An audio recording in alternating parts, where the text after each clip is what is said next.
It's been a fun day here at Highmark Stadium. We have crowned 2 section championships and looking to crown a third one. And we're going to get that in just a little bit here in Class A as McKinley faces off against the undefeated Health Sciences. My name is Jacob Fyack. Alongside me is Francis Beck here for our pregame show, our Richmond Vona pregame show. And Francis, what a way to cap off here of day one. 2 A schools battling out here with an opportunity to move on to the Far West Regionals next week. And Jake, these teams don't like each other. We already saw as soon as the 2 teams came out, they got into a scuffle on that end of the field. So there's no love lost between them. That's after 2 great games. We've already had a rivalry in the first game that came down to the wire. And then last game we saw a giant upset with Chautauqua Lake winning. And this one is primed to be fun as well. Yeah, absolutely. We'll start off with McKinley here. The number 2 seed in Class A2, 8-2 overall, 6-1 in Class A2. They came away with a 22-0 victory over Grand Island. Cardell Staples was a man on a mission that night. 129 yards on the ground, 8 carries for 129 yards to be exact. 1 rushing TD. That's not it, though. He also had 2 catches for 100 receiving yards and a touchdown.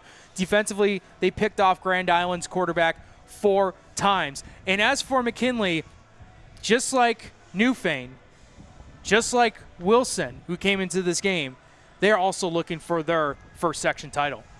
Yeah, this McKinley Max team, they haven't won a sectional title. They made it here in 2019, 2024. Last year, of course, they lost to Sweet Home, that tough loss against a very good Sweet Home team. So this team is looking, maybe revenge might not be the right word, but they're looking to take a bad taste out of their mouths. Yeah, absolutely. And from a Health Sciences squad that's been dominant from the season. We'll talk more about them in just a bit. But from some numbers for McKinley, offensively, they've averaged 41 points a game. Defensively, they have only given up 8 a game. This defense, coming into this game, 20 interceptions, 12 fumble recoveries, 8 defensive touchdowns. Hold on. 61 sacks, to be exact. I don't know what else I need to say, but defensively, they've been phenomenal. Offensively, they've been pretty good as well. Kalon Ford with over 1,500 passing yards, 14 touchdowns. He also has 12 touchdowns on the ground, 13 yards on the ground as well. And, Francis, this has been an offense that has been able to put points up on the board. But as it comes to game planning, practicing, it's a very complex type of system that head coach Brian Davis has been able to incorporate with these players. In fact, we got a chance to speak to Coach Brian Davis, who talked with Carson Harper about how learning the game is like being in the classroom. It means a lot, honestly, and like we tell our kids, it's like pretty much another class. You have to study for it or you're not going to be prepared, and we tell our kids that's the standard, you know, to be in your playbook, make sure you're studying, and, you know, that's the way how you get on the field. If we can't trust you or if you don't know what you're doing, we can't play you. You can't play fast, you can't play physical, you play smart, and those are the things that we look for on our guys when we're playing. Education's always so important, and when it comes to extracurricular activities, when you're playing high school sports, getting educated about how the game, how it can be played, and Brian Davis has been able to show that to his players on this roster, and they've had a huge success season because of that. Yeah, Coach Davis, of course, former player at Will North, played at Edenboro, and even had a cup of coffee in the CFL, so he knows this game very well. And, of course, as most of these coaches are in Western New York, they're teachers first. So that's obviously teaching and, making sure these kids are learning is the most important things that comes for these coaches. So, Francis, I don't know if you had anything else to add there for the McKinley from your game notes there, but this is a team that can do it on both sides of the ball. They haven't played Health Sciences yet this season. No, they did play. Oh, I'm sorry. Yeah, that game, it was 44-20. Health Sciences won that one. You know, and this brings us to an important point that Carson Harper pointed out last week when he talked to them after their win over Grand Island. A big change they made the last few weeks was moving Cardell Staples to running back. He's still lining up at receiver, but he's also taking a lot of carries as running back. He did not do that earlier in the season. He did not do that against Health Sciences. In that game, he was held to just 2 catches for 45 yards, did not run the ball. We'll see what it means with him in the backfield if that can give them an advantage. Yeah, and then as for Cameron Minter on the defensive side, he's been phenomenal. Leads all Section 6 in sacks with 19. Deshaun Henley has 8.5 sacks. Avery Stone has 7 sacks. And just the mention about those three guys, along with Jameer Hill as well, 74 tackles for a loss, 47 sacks. That's 4 guys combined to help make this defense so dominant. That's a throughout the scary year. defensive line. Like I saw them against Grand Island. I was like, these guys are scary. Like they have. It reminded me of Lackawanna Sunday and Sammy together. They have like 4 of those guys who can just come into the quarterback. That's got to be scary for a quarterback and offensive line.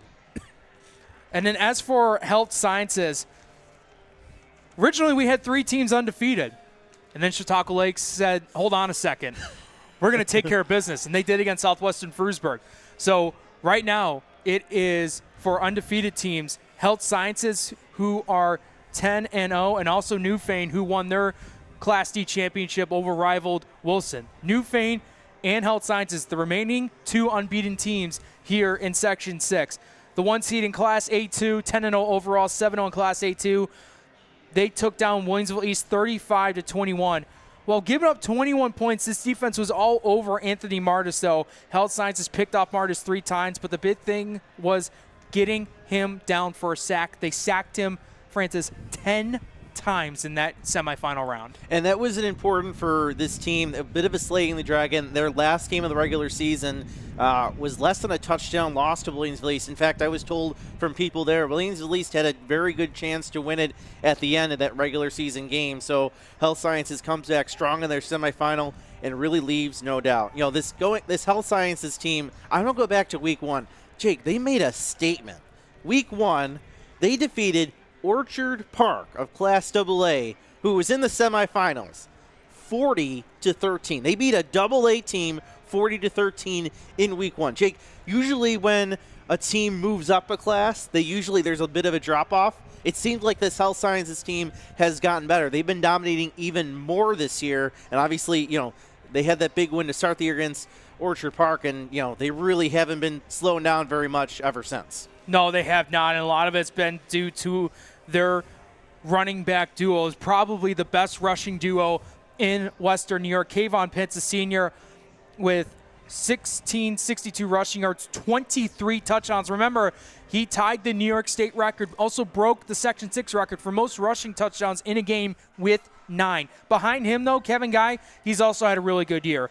1,194 rushing yards, 10 touchdowns, and that running attack has been a huge success. But so has the offensive line, and Health Sciences head coach Ty Parker spoke with Joe Cross about the offensive line being a major part of this running attack success. We wouldn't be able to do it without the offensive line. The guys that get after it. Shaquille Dudley is our offensive line coach. They rep it out. They get after it in Indy. We focus on fundamentals and assignments, and those guys do a great job, or we wouldn't be able to have 2 running backs to rush for over 2,600 yards. So a lot of the credit goes to the line. I mean, Kayvon and Kevin, they does a great job running the ball, but you wouldn't be able to do it without those trenches. Offensive line, I feel like at times doesn't really get sometimes the credit that they deserve because of how good your running backs have been, but they create those holes, Francis, and they help those guys find success. And they know when you have a guy like Pitts who can be elusive, Kevin Guy who can be that bulldozer type of running back, but when you have a really strong offensive line like this Health Sciences team has, it's been very successful and a big key part of it. Yeah, when your line can push and you're controlling there, not only physically are you dominating team, but mentally, it's hard after a while being pushed around to push back. Obviously physically, but mentally, it's hard to do that as well. And of course, they have a couple guys in Pitts and Guy, which are super fast and take advantage of when they get those creases and holes. And as for the defensive side, we talked about the numbers for McKinley Health Sciences. That's been phenomenal as well. Amari Ridgway, a sophomore, leads the team in tackles with 121, 9 sacks on the season, 2 interceptions, 2 defensive touchdowns. He's not the only one with 2 defensive touchdowns. Alante Green, a senior, has 2 defensive touchdowns, and then another senior, McCurry Smith, with 2. And then you also have Danny Owens, another senior, with 8 sacks. So defensively, they can get the job done as well. And I'm curious to see what the battle of the trenches is going to look like between both squads. I mean, I think that's what it's going to come down to, right? I mean, these teams aren't known for huge air attacks. I mean, obviously, these two quarterbacks can throw the ball, and they have shown. But, again, this really comes down to which line wants it more. And we mentioned at the top of the show, there was a scuffle a little bit, and you wonder who that scuffle maybe helps. Usually that helps an underdog a little bit get motivated and get the favorite off their game. Doesn't mean that's going to happen. But, yeah, it's an interesting note to keep in mind as this game goes on. Hasn't been a dull moment so far at Highmark Stadium. That one just being another example of what this game could come down to. Another tight contested battle here at Highmark Stadium for the Class A title between McKinley and Health Sciences. We thank you for everyone for tuning into the Richmond Vona pregame show here on Twitter, Facebook, and YouTube. We'll see you for the halftime show, and we'll see how these teams are going to come through once kickoff ensues. At Richmond Vona, we are seriously dedicated to bettering the communities that we serve. You will get super high level communication, and you are getting a team of dedicated attorneys, paralegals. If you put your trust in us and hire us, we promise to take care of everything. Call us as soon as possible so we can start the investigation to fight to get you the settlement you deserve.